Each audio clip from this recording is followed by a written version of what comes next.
அந்த விழாவில் மாண்புமிகு சிஎம் அவர்கள் இந்த மாஜி மந்திரியை பத்தி உச்சி மேல தூக்கி வச்சு மெச்சினதெல்லாம் நம்ம காதால கேட்டோம் இல்லையா?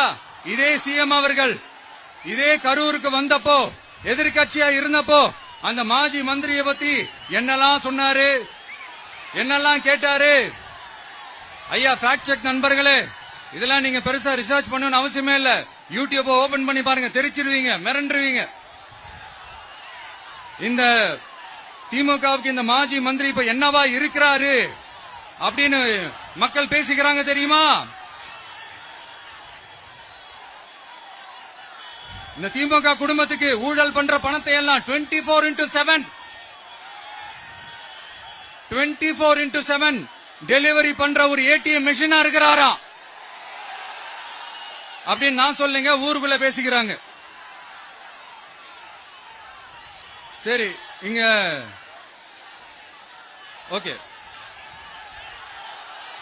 இன்னொரு முக்கியமான விஷயம், இங்க போலீஸ் பாதுகாப்புலாம் இருக்கா இல்லையா?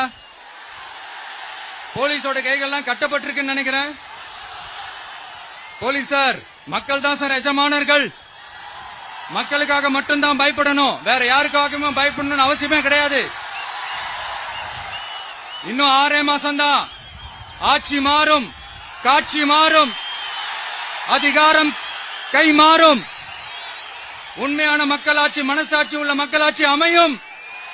அப்ப தெரியும் எல்லாருக்கும் சுதந்திரமும் பாதுகாப்பும் 100% வரும். தேங்க்யூ நண்பா.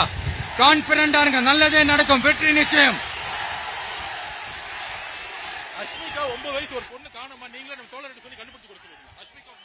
அஷ்மிகா 9 வயசுல ஒரு பொண்ணு காணுமா? தம்பிகளா கொஞ்சம் தேடி கண்டுபிடிச்சு கொடுத்துருங்க. Ashmika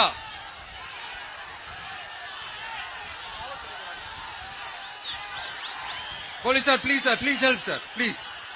Thank you Nanam, thank you, see you all, thank you. கான்பிடண்டா இருங்க, நல்லதே நடக்கும், வெற்றி நிச்சயம். மீண்டும் சந்திக்கும் வரை நன்றி, வணக்கம்.